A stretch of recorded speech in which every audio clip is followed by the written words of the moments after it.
अस्सलाम वालेकुम। First year chemistry chapter 3 gases वाला चैप्टर आज हमने पढ़ना है diffusion, effusion and grams law of diffusion.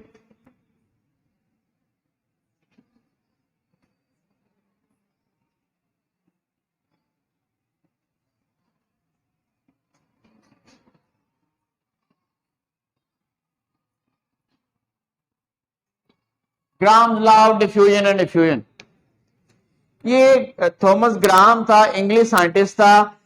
He found that rate of diffusion और इफ्यूजन, डिफ्यूजन या इफ्यूजन का जो रेट है, रेट कहते हैं स्पीड को, पर unit time. Rate of diffusion और effusion of a gas is inversely proportional to the square root of its density at constant temperature and pressure। क्या देखें, रेट ऑफ डिफ्यूजन या effusion is inversely proportional to the square root, कहते हैं under root को, under root भी कह सकते हैं, square root of density at constant temperature and pressure. ये लॉ है, मुश्किल तो नहीं है। रेट ऑफ डिफ्यूजन और effusion of a gas is inversely proportional to the square root of its density at constant temperature and pressure. ठीक है, अब इसको आगे फर्दर सॉल्व करते हैं। देखिए, इसको आप प्रोपोर्शनैलिटी कांस्टेंट को इक्वल में चेंज करने के लिए क्या करते हैं, कांस्टेंट लगाते हैं। तो हम जो रेट ऑफ डिफ्यूजन है ना, इसको खाली रेट लिख लेते हैं, इसमें फ्यूजन भी आ गई और डिफ्यूजन भी आ गई, और इसको हम इक्वल में चेंज करते हैं तो के लगाएंगे, के को 1 से मल्टीप्लाई करते हैं, you will get this one. अब इस डी को इधर डिवाइड और अंडर रूट इधर लेके आए तो you will get rate into under root d is equal to k. रेट को आप सिंपल आर भी लिख सकते हैं, r into d is equal to k. This constant has the same value for all the gases if they are studied at same temperature and pressure। कोई भी gas हो, अगर डिफरेंट गैसेस लें, उनका टेम्परेचर और प्रेशर सेम हो, तो ये इन दोनों फैक्टर को मल्टीप्लाई करें तो के की वैल्यू सेम आएगी। इसको मजीद हम एक्सप्लेन करते हैं। फर्स्ट करें, you have two gases, one is gas 1 and one is gas 2। Gas 1 के लिए ला लिखें तो हम क्या लिख सकते हैं, आर स्मॉल भी चलता है, R1 कैपिटल तो आमतौर पे ना वो गैस कांस्टेंट है, आर लिख, R1 into T1 is equal to के। ये इक्वेशन 1 हो गई। 2 गैस के लिए क्या होगा, R2 इंटू इधर D1 था, ये जगह D2 इज इक्वल टू के। के मैंने सेम क्यों लिखा, क्योंकि सेम वैल्यू देगा अगर आप सेम टेम्परेचर एंड प्रेशर पे स्टडी। अब इन दोनों को कंपेयर कर लें या एक को ऊपर रख के दूसरी को डिवाइड कर दें। इसको हम ऊपर रखते हैं, R1 into D1 divided by, इसको आप नीचे रखें, डिवाइड कर दें, R2 into D2 is equal to K over K. Equation 1 को इक्वेशन 2 पे डिवाइड कर दी, ये कैंसिल हो गई, ये डिवाइड हो रहा, उधर जाके मल्टीप्लाई होगा, आपके पास आएगा R1 ओवर R2, ये इधर ही रहने दें, ये D उधर ऊपर जाएगा, यहां पर क्रॉस में ये नीचे आ जाएगा, तो ये इक्वल इक्वल ये D2 अंडर रूट और D1 अंडर रूट। यहां पर देखें, गैस R1 के लिए डेंसिटी इनवर्स आ रही है अंडर रूट के, और 2 की भी इनवर्स है। ज्यादा गैसेस पे भी अप्लाई हो रहा है, एक पर भी अप्लाई हो रहा था, देखें रेट इनवर्स, और यहां पर भी देखें एक डिनोमिनेटर में एक न्यूमरेटर में, यहां पर भी दोनों इनवर्स।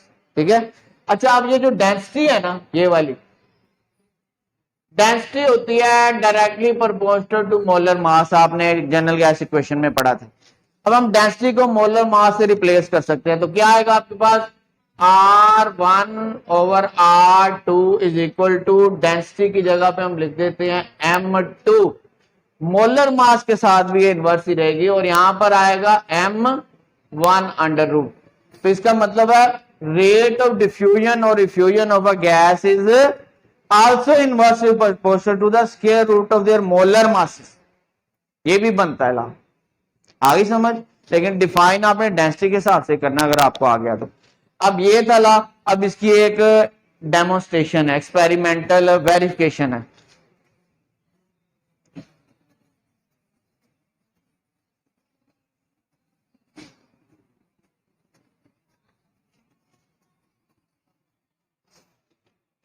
इसकी डेमोन्स्ट्रेशन है जी, एक्सपेरिमेंटल वेरिफिकेशन। अगर हम दो गैसेस लें और एक लॉन्ग ग्लास ट्यूब ले लें 100 सेंटीमीटर की, अपोजिट एंड से दोनों गैसेस को मूव करें, दोनों डिफरेंट गैसेस हैं, तो क्या उनका रेट डिफरेंट होगा? देखिए दो स्टूडेंट्स को आप कहते हैं दौड़ लगाएं, एक विन आ जाता है, एक फर्स्ट है, एक सेकंड। वजह दोनों डिफरेंट है, दोनों की एबिलिटी डिफरेंट है। अगर वो इक्वल आ जाते हैं, कभी बाय चांस आ ही जाते हैं, तो क्या करेंगे आप जो ड्यूरेशन है ना वो लंबा कर दें कि आप 1000 मीटर दौड़े, फिर नहीं बराबर आएंगे, एक में ज्यादा है नहीं आ ही जाते हैं, कई 1000 मीटर की रेस भी होती है। तो मेरा कहने का मतलब है डिफरेंट गैसेस हैं, इनके मोलर मासेस और डेंसिटीज डिफरेंट होंगी, तो इनका जो रेट है ना मोशन का वो भी डिफरेंट होगा। ठीक है, so we can easily verify this law by noting the rates of diffusion of two gases by moving them from opposite end of 100 centimetre long tube. ठीक है, करना कैसे आपने, एक आपके पास इस तरह की ट्यूब होगी, शीशे की ट्यूब है, ग्लास ट्यूब।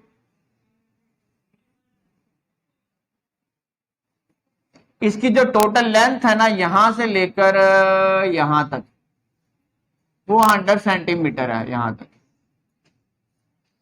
ठीक है, एक आपके पास इस तरह फर्ज करें बीकर है, इसके अंदर यहां पर है अमोनियम हाइड्रोक्साइड NH4OH, और एक आपके पास यहां पर है बीकर है, इसमें है आपका HCl हाइड्रोक्लोरिक एसिड। ठीक है, आप क्या करें, एक कॉटन प्लग लें, कॉटन प्लग कहते हैं कॉटन को, रुई को, छोटा सा कॉटन प्लग लें, 2 पीस करें, एक को इसमें डिप कर दें, सोक कर दें, एक को इसमें सोक कर दें। इन कॉटन प्लग्स को निकालें, जरा बड़े हों थोड़े से, ताकि इसका ये जो एंड है ना वो बंद कर दें। तो 2 cotton plugs soaked in ammonia, ammonium hydroxide and HCl are placed at the 2 opposite end of 100 centimetre long tube. यहां पे आप उसको ना प्लग को लगा दें, इस साइड पे फर्ज करें आप HCl को लगा दें, और इस साइड पे आप अमोनियम हाइड्रोक्साइड का लगा दें।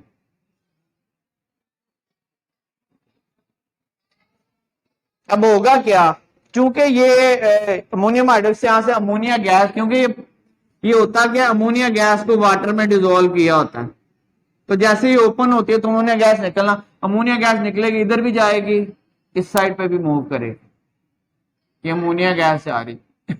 इधर क्या होगा, इधर HCl गैस इधर भी मूव करेगी क्योंकि इधर ओपन है, और इधर भी मूव करेगी। अब मैंने आपको बताया था हाइड्रोजन का मास होता है 1, पता ना, ग्राम में ले लेते हैं, और क्लोरीन का होता है 35.5। नाइट्रोजन का तो मैंने आपको बताया हुआ कितना होता है 14 ग्राम, और हाइड्रोजन का भी आपको बताया 1। अब अमोनिया का मास कितना आएगा, मोलर मास 14 प्लस 1 इंटू 3 आएगा 17 ग्राम पर मोल, और HCl का कितना आएगा 1 प्लस 35.5 36.5 ग्राम पर मोल। किसका ज्यादा मास है, इसका 17 है, ये हैवी है, इसका मोलर मास ज्यादा है, तो ये स्लो मूव करेगी। जो भारी होगा मोटा, इससे दौड़ा कम जाएगा, पतला आगे निकल जाएगा। तो डिफ्यूजन या जो स्पीड है वो किसकी ज्यादा होगी, अमोनिया की, क्योंकि इसका मोलर मास कम है ना। यहां से ये तेजी से मूव करेगी, तो यहां पर फर्ज करें ये दरमियान वाला पॉइंट है 50 सेंटीमीटर, तो ये इसको क्रॉस कर जाएगी, तो अमोनिया यहां पर आएगी ऑलमोस्ट यहां पर, ये 50 वाला पॉइंट 59.5 सेंटीमीटर पे, जब ये डिस्टेंस कवर करेगी उतनी देर में HCl यहां से यहां पे पहुंच जाएगी, ये 40.5 सेंटीमीटर डिस्टेंस कवर करेगी। दोनों यहाँ पे कंबाइन होंगे और यहाँ पे व्हाइट डेंस कलर के फ्यूज, जैसे धुआं नहीं होता बादलों का वैसे फ्यूज बनेंगे। हमें पता लग जाएगा यहाँ पे गैसेस नजर आ जाएगा। शीशे की ट्यूब हमने इसीलिए यूज की है ताकि आपको नजर आए कि दोनों गैसेस कहां पे कंबाइन हुई हैं। इससे पता चलता है क्या कि दोनों का रेट मूवमेंट का सेम नहीं है। क्यों? क्योंकि दोनों का मॉलिक्यूलर मास डिफरेंट है, तो स्पीड भी डिफरेंट होगी। जो हैवियर गैस होगी उसकी स्पीड स्लो होगी, ये हैवियर है, ये भी यहां तक पहुंची होगी तो वो 60 तक पहुंच गई ऑलमोस्ट। इस पर अब आप लॉ अप्लाई करें। लॉ क्या है देखें, rate of diffusion of ammonia divided by rate of diffusion of HCl is equal to under root, इसका इनवर्स करें, molar mass of HCl divided by under root molar mass of NH3। Law apply हो गया। Rate of ammonia उसके molar mass के inverse और rate of HCl उसके molar mass के inverse. अब रेट स्पीड के इक्वल होता है, किसके इक्वल होता है? अब देखिए अमोनिया की स्पीड या रेट हमारे पास ये आ रहा है 59.5 और HCl का कितना आ रहा है 40.5 और मोलर मास HCl का हमारे पास है 36.5। इसका अंडर रूट करें डिवाइडेड बाय इसका 17 अंडर रूट, इसको इस पर डिवाइड करें 1.46 आता है। इन दोनों का अंडर रूट लेके डिवाइड करें तो 1.46 आता है। टू साइड्स आर इक्वल, मतलब लॉ इज वेरीफाइड। आगे एक न्यूमेरिकल है, इससे रिलेटेड है, वो करना जरूरी। आगे इसकी समझ।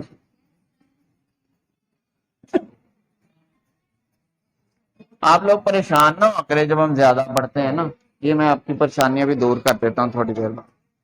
देखें इधर, जरा स्टेटमेंट बोलिएगा।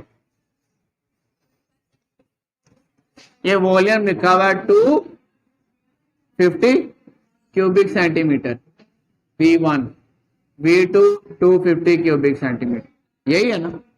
आगे एग्जांपल नंबर क्या है? आगे पहले आपने स्टार्ट तो बोला ही नहीं, जहां से सारा आपने डेटा निकालना है। तो ऊंची बोलो, 250 क्यूबिक सेंटीमीटर ऑफ एन, हाँ बस देखें, हाइड्रोजन का सैंपल है, इफ यूजेस 4 टाइम्स ग्रेटर, मतलब हाइड्रोजन 4 गुना ज्यादा तेजी से फ्यूज कर रही है, ये मतलब है। किससे ज्यादा? 4 टाइम। आगे देखिए लिखा हुआ है अननोन गैस, ये हमने हाइड्रोजन का ले लिया या अननोन का ले लिया। अच्छा एक अननोन गैस है, फर्ज कर लें, हम लेट कर लेते हैं कि लेट फर्ज किया अननोन गैस जो है ना वो हमें पता नहीं क्या है। Unknown gas is denoted by x, ठीक है। तो हम इसका पहले रेट लेंगे क्योंकि हाइड्रोजन का इससे 4 टाइम ज्यादा है, इसका पता होगा तो हाइड्रोजन का 4 टाइम करेंगे ना। तो हम क्या करेंगे, rate of unknown gas x, वो क्या है 1 लेट कर ले। तब हाइड्रोजन का कितना होगा, रेट ऑफ हाइड्रोजन गैस वो 4 होगा। ये इसमें स्टेटमेंट में आपने समझना, लिखा हुआ rate of fusion of hydrogen gas is 4 time greater than the rate of fusion of unknown gas. Unknown gas का 1 होगा तो ये 4 होगा, अननोन गैस का 2 करेंगे तो ये 8 होगा, अननोन गैस का 3 करेंगे तो 12 होगा, 4 टाइम एक्स्ट्रा होगा। आई समझ? अब आगे बताएं क्या लिखा हुआ। हाँ, इस अननोन गैस का मोलर मास आपने निकालना mx, ये, और हाइड्रोजन का तो हमें पता है molar mass of hydrogen 1 into 2 ग्राम पर मोल, यही है ना। अब देखिए फार्मूला यही लगना है जो भी आपने पढ़ा ग्राम ला, इसमें इसका कोई रोल नहीं है वॉल्यूम का, क्योंकि फार्मूले में वॉल्यूम था ही नहीं, वो उन्होंने बराबर रखा ना 250। वो ये कह सकता है कि थोड़ी गैस ये जल्दी डिफ्यूज कर गई, ताकि कोई कहे ना इक्वल इफेक्ट रख दिया दोनों, ठीक है। अब देखिए यहां पर आप वो फार्मूला लगा दें, कौन सा फार्मूला लगाना है, R X divided by R H two is equal to under root molar mass, इसका इनवर्स करें H2 divided by under root molar mass X। इसकी कितनी है 1, इसका कितना है 4। Molar mass of hydrogen 2 under root divided by molar mass of, आपने find out करना है। इसका आप अंडर रूट कैंसिल करने के लिए दोनों साइड का स्केयर ले लें। इसकी स्केयरिंग करेंगे आएगा 1/16, इसकी स्केयरिंग करेंगे अंडर रूट कैंसिल आउट हो जाएगा। अब क्या करें, ज़रबे चिल्ली पाई कहते हैं, क्रॉस मल्टीप्लीकेशन। mx को 1 से मल्टीप्लाई करें, mx इंटू 1 2 इंटू 16, तो mx इज इक्वल टू 32 ग्राम पर मोल। कौन सी गैस है ये, ऑक्सीजन का आता है 16 ग्राम पर मोल, तो 16 को 2 से मल्टीप्लाई करें O2 बन जाता है, तो ऑक्सीजन लगती है ये, और कोई गैस नहीं जिसका 32 हो।